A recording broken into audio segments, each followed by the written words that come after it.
চালটাকে প্রথমে ভেজে নিতে হবে, তারপরে বাদামটাকেও ভেজে নিতে হবে। আর এখানে চিনির ক্যারামেল তৈরি করলাম। এবার ক্যারামেলের ভিতরে দুধটা ঢেলে নাড়তে হবে।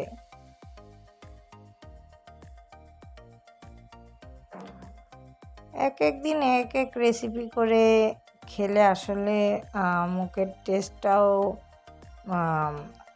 অন্যরকম হয়ে যায়, ভালোই লাগে একদিন একটা খেতে। তারপর দুধের ভিতরে বাটার দিয়ে দিয়েছি আমি।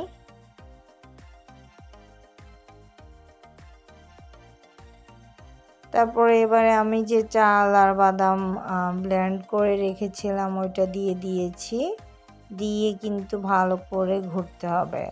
আর ঘুটার সময় এমনভাবে জোরে জোরে ঘুরতে হবে যেন আপনার মনে যে যা মানে কষ্ট আছে, ঘৃণা আছে, ওগুলো যেন এই ঘুটের সাথে বের হয়ে যায়, ঠিক আছে।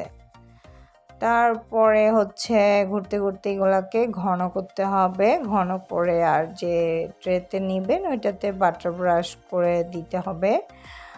দিয়ে তারপরে হচ্ছে ওখানে ঢালতে হবে। ঢেলে এটাকে সুন্দর করে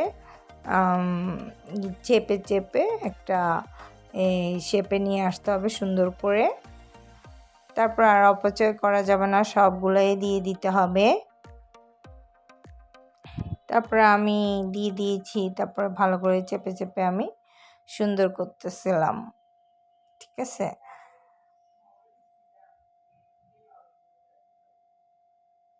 দেখেন ড্রিম কেকের মতো দেখা যাচ্ছে উপরেরটা।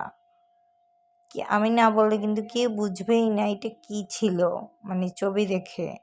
যাই হোক, এবারে এটাকে আমি 1 ঘন্টা পরে ঢেলে নিলাম। তারপরে ঢালার পরে এটাকে পিস পিস করতেছি। আর এই পিস থেকে আমরা সবাই খাবো, যেন পিস পিস করে নিচ্ছি। তারপর সুন্দর করে একটা কি ডিজাইন করে দিলাম। তারপরে ডিজাইন থেকে নিয়ে ওই ডিজাইনটা খেয়ে ফেলবো। এই তো খাচ্ছি। তো আজকের মতো আল্লাহ হাফেজ, গুড বাই।